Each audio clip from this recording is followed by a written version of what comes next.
बांग्लादेश के मोहम्मद यूनुस साहब चाइना की यात्रा पर क्या गए, उन्होंने अपने लिए एक बड़ी ही मुसीबत मोल ले ली है। जी हां, चाइना में जाकर उन्होंने बड़बोलेपन में जो है जाकर ये कह दिया कि भारत की जो नॉर्थ ईस्ट के 7 स्टेट है they are landlocked. States of India, eastern part of India called 7 sisters, they are landlocked country, landlocked region of India. They have no way to reach out to the ocean. We are the only guardian of the ocean for all this region. So this opens up a huge possibility. So this could be an extension of the Chinese economy. तो ऐसी स्थिति में बांग्लादेश एक natural guardian बन जाता है Indian ocean के लिए, और ये कह के जो है मोहम्मद यूनुस साहब फंस गए, क्योंकि उसके बाद भारत की ओर से जो प्रतिक्रिया आनी थी वो स्वाभाविक रूप से आई, और जो ट्रांसशिपमेंट की फैसिलिटी इंडिया ने 2020 से बांग्लादेश को दे रखी थी, जिसके तहत उसका जो रेडीमेड गारमेंट्स है उसका एक्सपोर्ट जो है इंडिया के पोर्ट से और इंडिया के इंटरनेशनल एयरपोर्ट से जो एक्सपोर्ट होता था उस फैसिलिटी को इंडिया ने बिल्कुल समाप्त कर दिया है। तो ऐसी स्थिति में बांग्लादेश के सामने एक बड़ी भारी समस्या खड़ी हो गई है, और चूंकि दुनिया भर में ट्रेड वॉर छिड़ चुके हैं और डोनाल्ड ट्रंप की जो नीतियां हैं उसके तहत बांग्लादेश जो कि अपना एक्सपोर्ट यूएसए को काफी बड़ी मात्रा में इंडिया के कार्गो और इंडिया के एयरपोर्ट से करता था, उसके लिए बड़ी मुश्किलात खड़ी हो गई है। और यहां पर समझने वाली चीज यह है कि आखिर मोहम्मद यूनुस साहब चाइना को अपने फेवर में लाना चाहते थे या चाइनीज इन्वेस्टमेंट को अपने देश में अट्रैक्ट करना चाहते थे तो वो कर सकते थे, लेकिन भारत के 7 सिस्टर्स के बारे में उनको कमेंट्स करने की क्या आवश्यकता थी कि ये जो 7 सिस्टर्स हैं इंडिया का जो नॉर्थ ईस्ट का जो पूरा एरिया है ये लैंड लॉक है और इनका ओशन से कनेक्शन केवल बांग्लादेश के थ्रू ही हो सकता है। तो यहां पर बांग्लादेश का जो संकेत था वो कहीं ना कहीं इनडायरेक्टली चाइना को इस बात के लिए प्रोवोक कर रहा था कि वो इस क्षेत्र में अपना प्रेजेंस बढ़ाए, और चाइनीज इन्वेस्टमेंट जो कि चटगांव का जो पोर्ट है उसको डेवलपमेंट के लिए कुछ ना कुछ इन्वेस्टमेंट की यहां पर मोहम्मद यूनुस साहब की आकांक्षा थी, और इसी जो है फ्लो में वो इस तरह की बात यहां पर कह गए। लेकिन ये बात कहना उनके लिए बड़ा ही महंगा पड़ गया है। हालांकि बांग्लादेश ने रिटेलिएट करते हुए भारत से यार्न के इंपोर्ट के ऊपर बैन लगा दिया है, लेकिन ये भारत के ऊपर जो बैन लगाने की जो उसका ये जो प्रयास है निश्चित रूप से ये उसी के लिए हानिकारक होने वाला है, क्योंकि इंडिया का जो यार्न है कंपैरेटिवली दुनिया के अन्य देशों से सस्ता है और क्वालिटी में बेस्ट है। और आप सभी जानते हैं कि बांग्लादेश की जो इकोनॉमी है बेसिकली वो रेडीमेड गारमेंट्स के एक्सपोर्ट पे भारी मात्रा में डिपेंड करती है, और ऐसी स्थिति में जब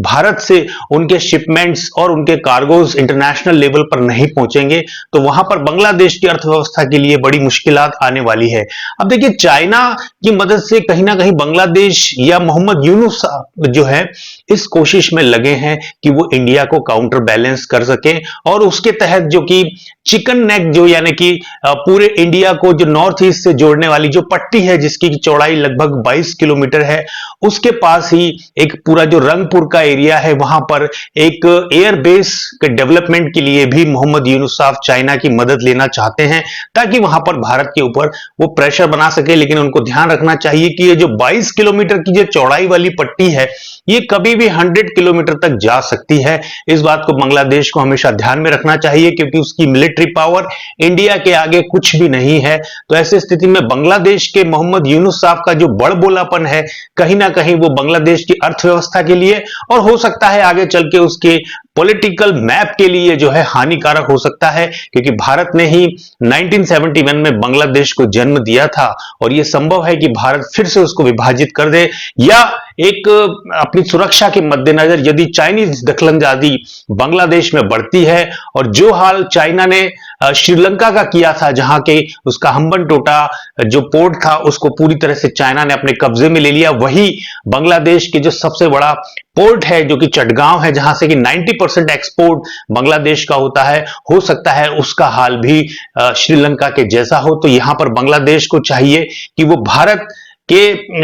भारत के साए तले जो है अपने जो बिजनेस है, अपना जो पॉलिटिकल स्टेबिलिटी है उसको कायम करने की कोशिश करे, ना कि एक चाइनीज इंटरवेंशन को वो इस एरिया में आमंत्रित करे, क्योंकि ये एक लॉन्ग टर्म के लिए बांग्लादेश के लिए हानिकारक होगा। तो देखते हैं आगे चल के किस तरह का डेवलपमेंट जो है हमें देखने को मिलता है, क्योंकि हमें सुनने में आ रहा है कि रशिया के 3 वॉरशिप भी जो है चटगांव बंदरगाह पर डॉक किए हुए हैं। अब उसके पीछे क्या रीजन है ये कहना अभी बड़ा मुश्किल है, लेकिन इस बात की संभावना है कि कहीं ना कहीं मोहम्मद यूनुस साहब के पीछे उनके विरोध में हो सकता है कि बांग्लादेश के जो आर्मी चीफ है कुछ ना कुछ खिचड़ी पका रहे हो और मॉस्को के सहयोग से हो सकता है निकट भविष्य में एक तख्ता पलट जैसी स्थिति का सामना भी बांग्लादेश को करना पड़ सकता है। तो इंटरनेशनल पॉलिटिक्स में किस तरह से कौन सी चीज घटित होगी ये एक अंदाजा ही लगाया जा सकता है, लेकिन हालात सूरत जो अब दिखाई दे रहे हैं वो बांग्लादेश के लिए ठीक नहीं है और भारत के साथ जो उसके बेहतर संबंध थे कहीं ना कहीं उसको एक डेंट जो है मोहम्मद यूनुस साहब के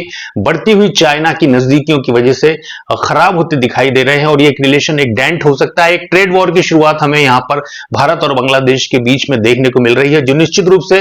दोनों ही देशों के लिए कुछ हद तक नुकसानदायक है, लेकिन इसमें ज्यादा नुकसान बांग्लादेश को उठाना पड़ेगा। इस बात को मोहम्मद यूनुस साहब को समझना चाहिए क्योंकि दुनिया में जिस तरह के इकोनॉमिक हालात बनते जा रहे हैं ऐसी स्थिति में जो है साउथ ईस्ट एशिया के जो देशों को है आपस में सहयोग करके एक तरीके से अंतरराष्ट्रीय